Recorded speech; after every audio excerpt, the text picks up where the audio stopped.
Om Om Swastiastu.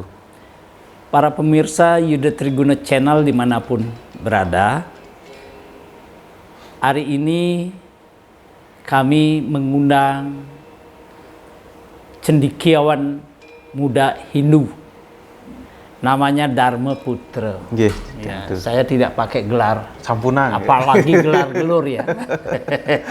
Ya, namanya Dharma Putra, yang bersangkutan sebagai dosen tetap di Universitas Hindu Indonesia. Saya mengundang untuk membahas satu tematik yang sedang hangat di sekitar kehidupan kita. World Water Forum sedang berjalan.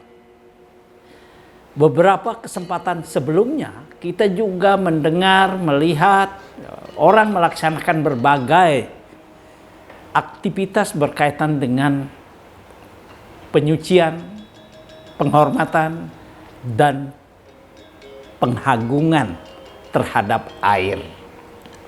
Air begitu penting dalam kehidupan kita.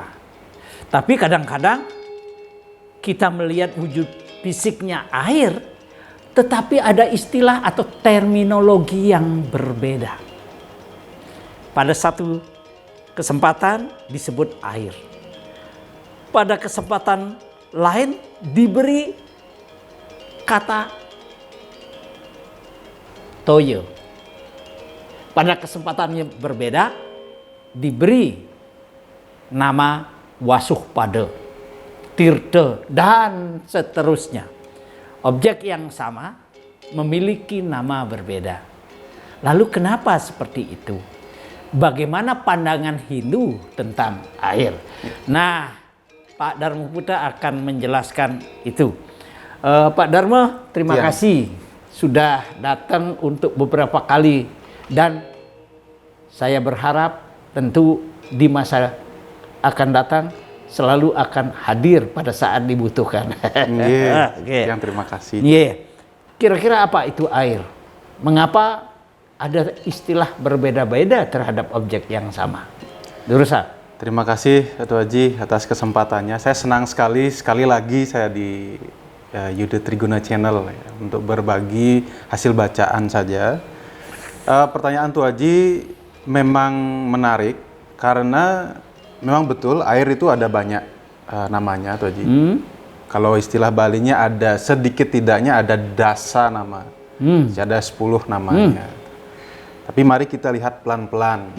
Apa itu? Apa perbedaan tirta, toya, kemudian air. Nah, untuk bisa membedakan itu, kita mesti melihatnya dari satu sudut pandang, yakni sudut pandang bahasa. Bahasa apakah yang bisa kita gunakan untuk melihat terjemahan dari air itu? Ada 3, Ratoji. Yang pertama, karena kita bicara dalam konteks Hindu, tentu saja bahasa Sanskerta. Kemudian karena kita punya banyak lontan dan berbahasa Kawi, tentu saja bahasa Kawi dan yang kita sebut juga bahasa Jawa kuno. Dan satu lagi yang sering kita lupakan adalah bahasa Bali kuno. Ketiga hal itulah yang melatar belakangi mengapa ada banyak sekali istilah-istilah yang kita kenal sekarang di Bali maupun di luar Bali yang berhubungan dengan agama Hindu, terutama penjelasannya terhadap air. Kalau dalam bahasa Sanskerta ada beberapa, Ratoji. Jadi misalkan air itu juga disebut dengan apah. Itu dalam konteks Panca Mahabhuta dia disebut dengan apah. Kemudian ada kata jala. Jala itu juga berarti air. Nanti akan melahirkan istilah-istilah seperti jala duara atau jalan air. Jalan air seperti selokan, kemudian ada songbah, itu awal mulanya adalah jala duara. Kemudian ada juga kata seperti kata tirta, seperti yang Tuan Haji katakan tadi. Tirta itu adalah bahasa Sanskerta yang merujuk pada air, terutama air yang sudah suci. Air yang sudah suci ini bisa dibagi menjadi dua. Ya, ini memang sumbernya memang mata air suci atau disucikan melalui proses oleh sadaka. Jadi kalau seperti saya ya belum mampu di titik itu Ratu Haji. Jadi pertanyaan Ratu Haji itu secara singkat bisa dijawab. Apa yang membedakan istilah itu tergantung di mana dia berada, lalu apa fungsinya. Itu yang membedakan Ratu Haji. Jadi sudah jelas ya apa yang membedakan air-air itu. Kemudian kalau kita berbicara tentang tirta misalkan Ratu Haji. Tirta sendiri ada banyak yang kita kenal. Ada tirta amerta, ada tirta sanjiwani, ada tirta pebersihan, ada tirta pemukatan, ada pengentas apalagi itu banyak sekali. Yang paling belakang itu ya nanti itu ada. Jadi tirta itu ada banyak yang kita ketahui. Dan orang Bali sangat senang mengatakan nunas tirta. Ternyata setelah saya telusuri itu Haji, tirta itu memang berarti air atau air suci, dan di lain pihak juga berarti guru. Mengejutkan sekali itu. Ini. Lalu saya pernah membaca satu buah narasi, mungkin babad kalau tidak salah, ada yang disebut dengan pancatirta, ada saptatirta, dan itu merujuk pada guru. Jadi kalau kita melihat term atau istilah yang disebut dengan pancatirta, itu berarti 5 guru. Tetapi ada penjelasan yang menarik nanti Ratu Haji tentang kenapa guru disebut sebagai tirta. Ada penjelasannya nanti. Tapi sebelum itu, saya ingin ke satu buah tirta yang sering kita katakan, yakni tirta amerta. Ini kan sudah banyak yang pasti yang sudah tahu Ratu Haji. Adiparwa sudah banyak, terus bacaan lontarnya sudah banyak itu. Tetapi kenapa disebut amerta? Oh ternyata dari segi kata dia a berarti tidak dan merta berarti mati. Berarti tidak mati. Jadi dia tirta amerta adalah air suci yang bertujuan atau difungsikan, diyakini memberikan keabadian. Dan itu nanti akan berafiliasi dengan kata sanjiwani. Jadi ada ya betul sekali Ratu Haji. Jadi ada kata tirta amerta sanjiwani. Padahal keduanya sama saja. Sanjiwani berasal dari kata jiwa yang bergabung jadi sang. Jadi sanjiwani artinya adalah yang memberi kehidupan, keabadian. Jadi sama tadi, tirta amerta dan tirta sanjiwani. Dan ada satu lagi Ratu Haji, tirta kamandalu. Itu. Jadi ada sebutan yang lain, tirta kamandalu sama dengan tirta amerta sama dengan tirta sanjiwani. Tetapi kalau kita melihat dari struktur katanya, ternyata kamandalu ini oleh beberapa orang diterjemahkan menjadi dua. Kamandalu dibagi menjadi dua, kama dan dalu. Kama berarti hasrat atau hal-hal keinginan, hal-hal yang memberikan hidup. Sedangkan dalu bisa berarti gelap atau malam. Oleh karena itu, kamandalu dianggap terjemahannya adalah kehidupan yang didapat pada masa gelap.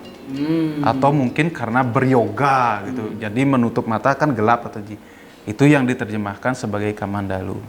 Tetapi berdasarkan kata dasarnya saja, kamandalu itu ternyata kata dasar dari bahasa Sanskerta. Kamandalu itu adalah wadahnya Ratu.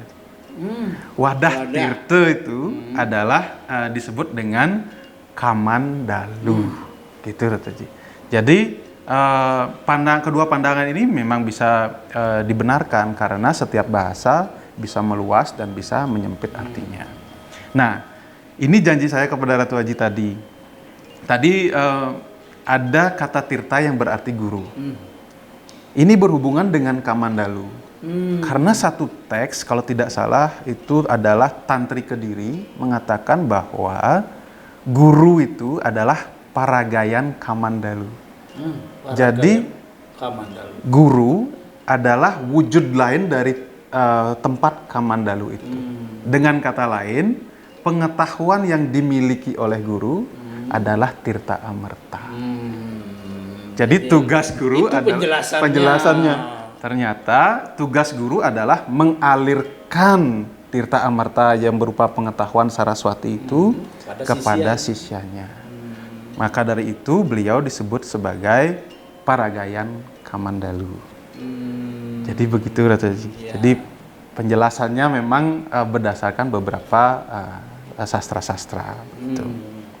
Lalu melihat begitu padatnya arti air yang juga bisa berarti keabadian, bisa berarti guru yang memberikan tanda kutip sumber kehidupan. Betul. Lalu apa hubungannya dengan water burung? Iya, iya. Ada nggak kaitannya? Kita kan harus bicara kontekstual. Iya. Kontekstual bahwa air begitu mulia dalam kehidupan teks. Begitu menjadi inspirasi bagi usaha manusia menjaga sumber air. Lalu apa hubungannya dengan momen yang sedang hangat, besar, dan menjadi perhatian dunia di Bali? Ya itu kontekstual sekali pertanyaan Ratu Haji ya tentang itu, dan saya memang tertarik di titik itu. Ini sebenarnya bisa kita lihat hubungannya dengan bagaimana usaha orang-orang di Bali khususnya zaman dulu dan mungkin Jawa kuno dan mungkin sedikit di Kalimantan. Leluhur-leluhur kita ketika membangun petirtan atau membangun tempat suci pasti mencari air itu. Tidak boleh tidak. Pasti mencari yang subur-subur itu. Misalkan tepian sungai, tepian danau, tepian pantai, dan itu kemudian yang menjelaskan mengapa di sepanjang sungai Pekerisan, Petanu itu ada candi-candi tebing dan itu memang dimanfaatkan untuk masa lampau. Dan ini kalau bagi Titiang sendiri, Ratu Haji, bagi saya sendiri, ini merupakan sebuah pesan bahwa air itu memang harus dijaga skalanya. Fisiknya harus dijaga. Karena kita tidak bisa hidup tanpa itu. Karena ajaran agama Hindu pun mengajarkan bahwa air di dalam tubuh kita saling merindukan dengan air yang ada di luar tubuh kita. Connecting. Makanya kalau Wano Agung Alit. Makanya kalau kita merasa haus, itu artinya air di dalam diri kita merindukan air di luar diri. Itulah sebabnya merek air tadi diminum. Ya betul sekali tadi. Dan itu juga sebabnya kalau kita ingin, mohon maaf, buang air kecil, itu artinya air di dalam tubuh kita dirindukan oleh air yang di luar. Itu sebenarnya merupakan kata lain dari Ambara Yoga di dalam teks Jnana Siddhanta. Jadi ada udara yang saling merindukan yang ada di dalam batang bambu. Itu sebabnya bambunya selalu bergoyang dan ingin memecahkan batang bambu itu. Itu. Jadi ada banyak aspek sebenarnya. Jadi pesannya adalah kita harus menjaga air itu, Ratu Haji, dengan segala macam cara. Fisiknya dijaga. Karena kemudian itu yang melahirkan konsep-konsep seperti melukat. Jadi membersihkan tubuh itu dengan air, ya kan Ratu Haji? Kemudian membersihkan pikiran dengan pengetahuan yang sama-sama air, seperti yang dijelaskan dalam teks tadi, yakni tentang Pancatirta maupun tentang Kamandalu. Saya kira kita sudah dapat poinnya, ya. Saya kira cukup, karena apa? Air itu kita butuhkan.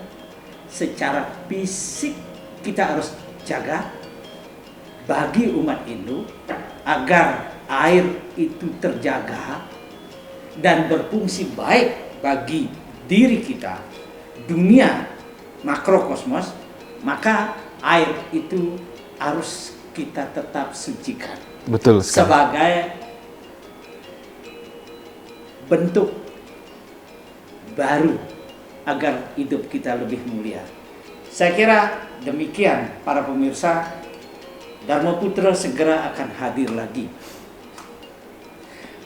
Kita akhiri dengan Pramo Santi. Om Om Santi Santi Santi Om.